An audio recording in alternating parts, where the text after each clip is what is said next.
ငင်းချမ်းဆိုတာတယောက်တည်းမငင်းချမ်းဘူးမဟုတ်ဘူးပြည်သူလူထုတရားလုံးမငင်းချမ်းတဲ့အနေအထားကိုကျွန်တော်တို့ရောက်သွားတယ်အဲ့ဒါတွေကိုကျွန်တော်တို့ကငင်းချမ်းအောင်ဆောင်ရွက်နိုင်ဖို့အတွက်ကျွန်မအားသွန်ခွန်စိုက်ဆွေးနွေးဖို့ဒီပွဲကိုရောက်ရှိလာခြင်းဖြစ်ပါတယ်ငင်းရေးတို့အထင်အားပါနေဖြစ်နေလို့ကျွန်မတို့ရလာမှာပါတဦးတယောက်တည်းပြောတယ်ဆိုတာထက်ဒီပွဲက result တွေရလာမှာအဲ့ရလာတာကိုနိုင်ငံတော်အကြီးအကဲစီကိုတင်ပြပြီးတော့မှနိုင်ငံတော်အကြီးအကဲကဒါကတော့ဖြစ်တင်တယ်ဒါကတော့မဖြစ်တင်ဘူးဆိုတာမျိုးကိုပြန်လေသုံးသပ်တာပြီးလို့ရှိရင်ဆင်ခြင်စဉ်းစားတာပြီးလို့ရှိရင်နောက်ဆက်တဲ့ပွဲတွေခေါ်တာစသည်အပြင်ဖြစ်လာနိုင်ပါတယ်အဲ့ဒါကြောင့်မို့လို့ဘလို့ရလက်တွေထွက်လာမလဲဆိုတာကိုတခါတည်းပြောဖို့ရအတွက်မဆွေးနွေးပဲနေခြင်းတဲ့ဆွေးနွေးပွဲဟာကောင်းတယ်တယောက်နဲ့တယောက်တွဲဆုံခြင်းအဖြစ်မန်တွေရွတ်သွားတယ်tension တွေရွတ်သွားတာပေါ့လေအဲ့ဒါပထမရလက်ပဲပြီးလို့ရှိရင်ဒီငင်းချမ်းရေးဟာဘလောက်တန်ဖိုးကြည့်လဲဆိုတာကိုပြည်သူလူထုတရားလုံးသိလာနိုင်တယ်အဲ့ဒါကြောင့်ပဲငင်းချမ်းရေးစကားဝိုင်းကလိုအပ်တယ်ဆိုတာကိုကျွန်တော်တို့ပြောနေရှင်းဖြစ်တယ်ဆိုလို့ရှိရင်ငင်းချမ်းရေးဆိုရင်ပြီးပြီလားဆိုမပြီးဘူး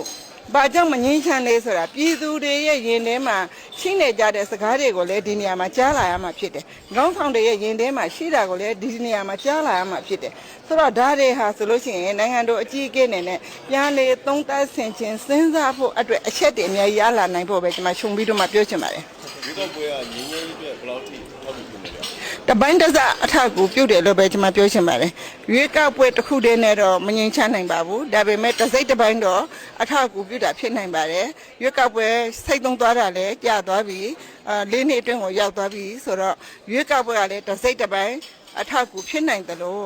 ရွေးကောက်ပွဲတစ်ခုတည်းနိုင်ငံရေးပါတီတစ်ခုတည်းနဲ့နိုင်ငံတော်တစ်ကိုသွားလို့မရသေးပါဘူး။ကျမတို့လက်နဲ့ကင်တော်လှန်ရေးအဖွဲ့အစည်းတွေထဲမှာပါနေကြတဲ့ပုံကိုယ်တွေဘယ်လောက်ပါလာနိုင်မှာလဲ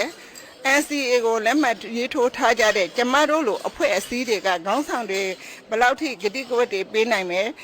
နိုင်ငံတော်အစိုးရကလည်းဂတိကဝတ်တွေကိုဘယ်လိုပေးနိုင်မယ်အဲ့ဒါကတော့ပို့ပြီးတော့မှအရေးကြီးပါတယ်နောက်ပြီးလို့ရှိရင်ဒီ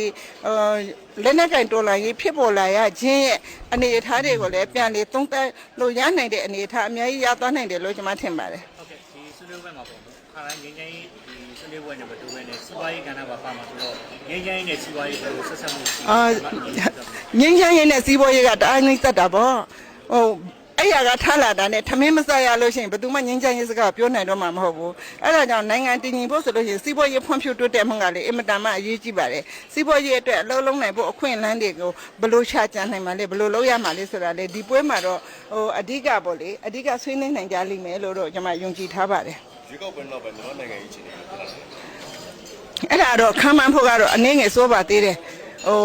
နိုင်ငံရေးထဲမှာထဲဝင်ပါနိုင်ဖို့အတွက်လူသစ်တွေအများကြီးပါလာနိုင်တယ်အဲ့ဒီအထဲမှာဆိုလို့ရှိရင် NCA လက်မှတ်ရေးထိုးထားကြတဲ့ပုံကိုယ်တွေ